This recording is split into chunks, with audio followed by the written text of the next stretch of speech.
As of this recording, the premium tax credits tied to the Affordable Care Act are set to expire. This means that a lot of your clients are heading into 2026 facing a huge increase in their monthly premiums for health insurance. This could, depending on your business, have an indirect or direct effect on you, your profitability, and your finances.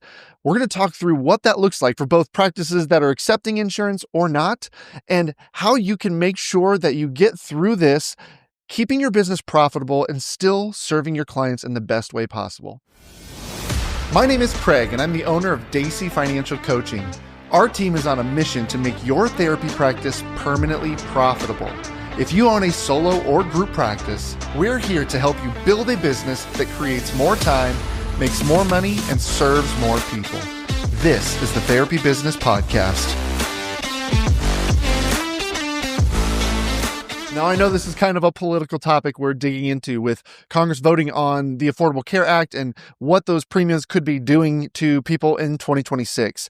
I'm going to be keeping politics completely out of this because what I really want to focus on is the people who are going to be affected and the business owners, you, who might see a hit on your lead generation, a hit on your revenue, a hit on how many clients, even your current clients, how often you're getting to see them and what revenue they're bringing into your business. So we're going to be focusing on those pieces, regardless of where you stand politically and your viewpoints on what's happening right now with the Affordable Care Act. So let's talk about what's going on and what effects are going to be happening. Now, if you accept insurance in your business, you're going to see a direct effect from this, most likely. Those who are not accepting insurance, however, you're still facing some kind of impact. And I want to walk through why that is and how it could affect you. So first, I'm going to start with those who are accepting insurance in your practice. So people are going to be seeing a premium increase on their health insurance. They're estimating the average person's premium, if they are using the open marketplace, are going to see their premiums double monthly. So as you're looking at those who are utilizing insurance for their therapy, they're facing the monthly payment, the monthly premium for their insurance doubling in a lot of cases for the average person.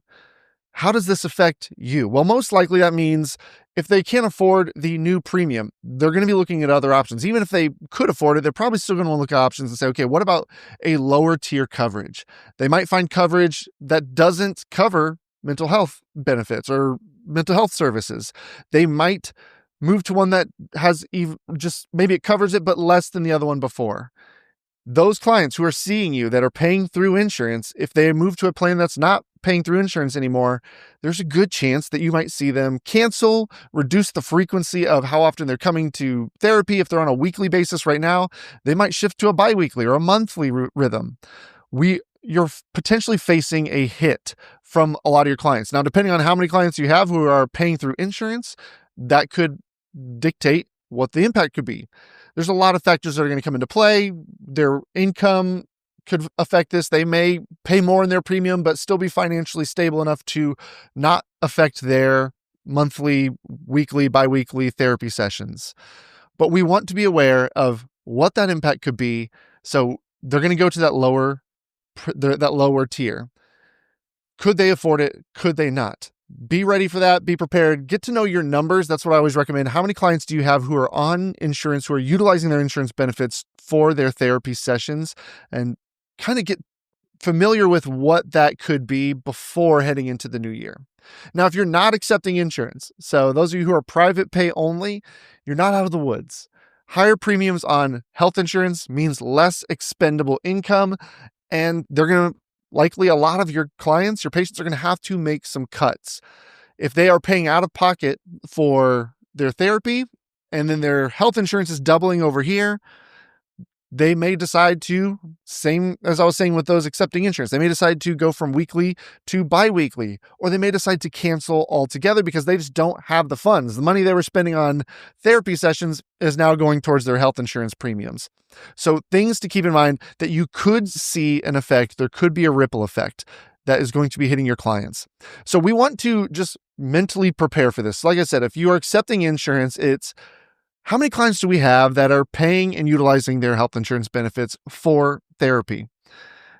If you can figure out what percentage of your clientele that is, that doesn't mean that every single one of them is going to be affected. A lot of them are using their employer benefits. So it really is those who are utilizing the open marketplace and those who were eligible for tax credits who will be affected. But there's a lot of Americans who are getting those benefits.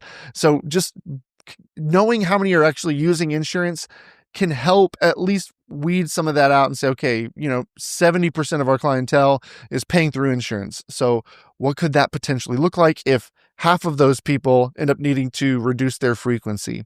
You can see where you might have an impact. Preparing by talking to your clinicians. If you have a team, letting them know what's going on. They may already have a pulse on it right now, or they may be hearing in the news that the ACA benefits, tax premiums are going away, and they may not even realize that that could affect them in some capacity. So sitting down, having a team meeting and talking through exactly what I'm talking through today of what could potentially be happening. Now, as we know, anything can happen. Back in 2020, when the pandemic hit, a lot of therapy practices were freaking out because they're saying people can't leave the house. How are they going to come to therapy? There was a lot of concern that their businesses were going to see a huge dip in revenue. And I know some did, but for the most part, the industry increased. We saw a big spike in people prioritizing their mental health and wanting to seek out therapy during the pandemic. And so we saw a huge spike both in 2020 and 2021 in revenue for a lot of practices out there. So me talking through this, saying it's going to hurt you negatively, we can't predict the future. So if these tax credits, if they expire, if the vote doesn't protect it and have them go into 2026, we can assume there's going to be a negative impact, but we really don't know. So I don't want you freaking out or going into 2026 scared. I just want us going in with a reality and being ready for a worst case scenario. Hopefully, we just don't even see a ripple effect. Who knows? There could be the financial added stress might drive people to finally take that step to get some support. There's a lot of different factors, but we are focusing on what can you do to mitigate risk.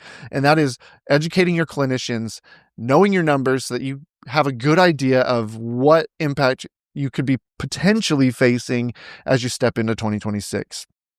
Now, the other thing you can do is start thinking through pricing options. If you are only doing insurance and then flat rate private pay, you might want to start thinking through some different pricing options to help with those clients who will have an impact on their insurance. So that might mean a sliding scale. So shifting to, here's our private pay rate, and it just depending on income level or whatever factors, the rate per session may go up or down. Doing sliding scales, we just want to be careful that we don't take on too many on the lower tier. So if you have a team of clinicians, monitoring how many discounted clients they have on their roster, because if they're seeing 20 clients a week, you don't want 15 of them to be on the bottom end of what they're paying, because then your revenue is going to take a hit and your clinician's not going to be making as much money if they're on a commission split. So really, we want to just monitor and make sure that a majority of their clients are paying full or paying through insurance, and then the sliding scale that we are aiming for, not overloading your clinicians with too many sliding scales. Now, you can also look at a reduced rate for those losing coverage. And a lot of times that is just what was insurance reimbursement covering, and that's their new payment. So let's say your private pay is $200 per session. A client was paying through insurance and you were getting reimbursed $100 per session.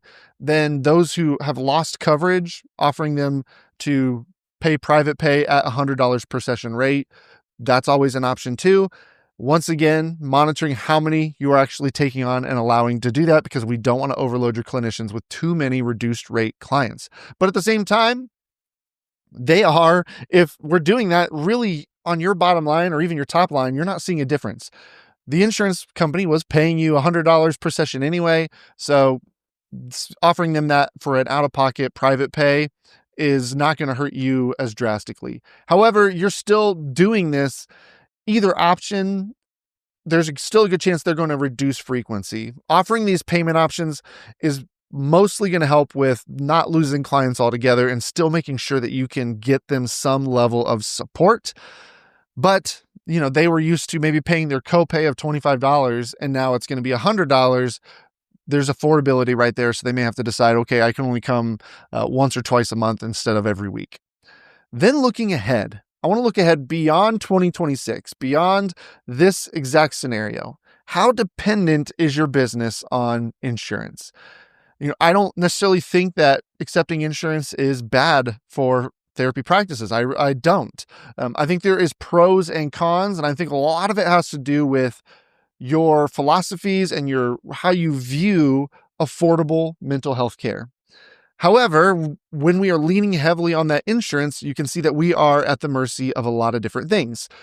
All that to say, going back to what I said earlier in the episode, those accepting private pay are not risk-free right now. They are not out of the woods. It's just the level of risk is less because it's not going to be direct. It's everyone, they've been paying private pay all along. They're not going to lose coverage all of a sudden. They just might have their monthly expenses go up, which could affect them indirectly. How dependent are you on insurance?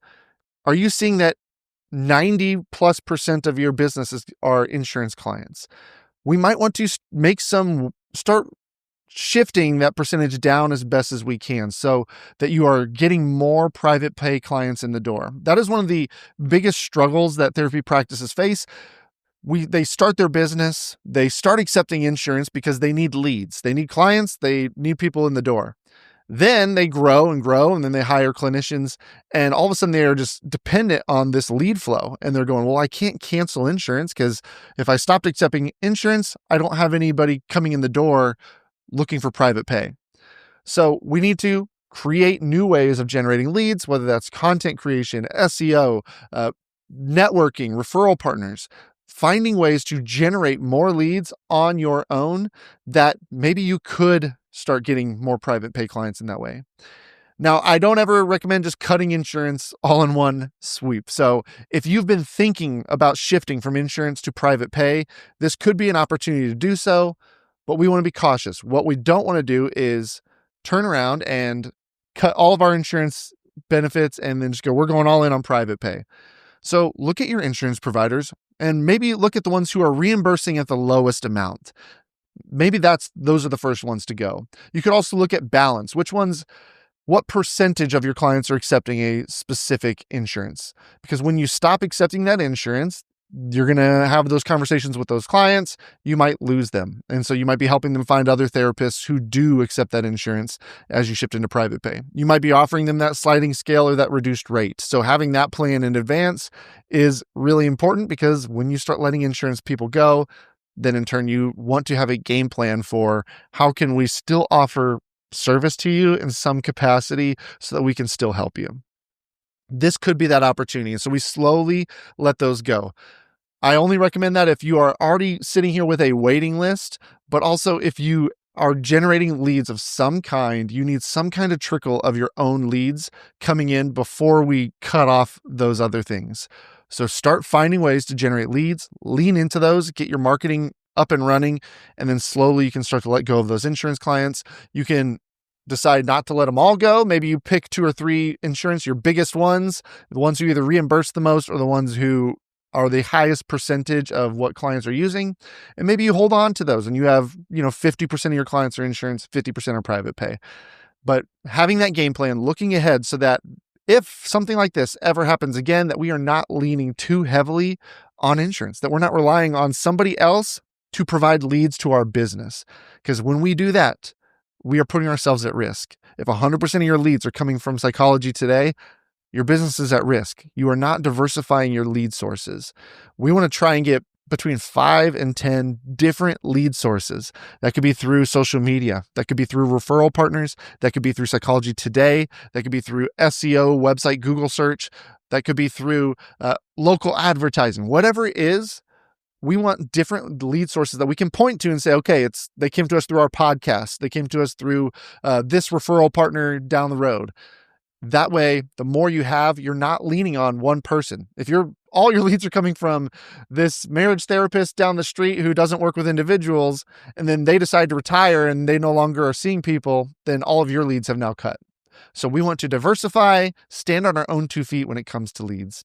If you're facing this crisis with the insurance plan, or if you need help coming up with a game plan for your finances, a game plan to survive this, not only survive this storm of potential drop in revenue, but also continue to grow your business, we have coaches who who are experts in that. We eat this stuff for breakfast. In our description, we always have a link to schedule a free call to get connected, see how we can help you come up with a payment plan for those who might be losing insurance, but also how can we help you make next year your most profitable year ever, despite what happens to ACA.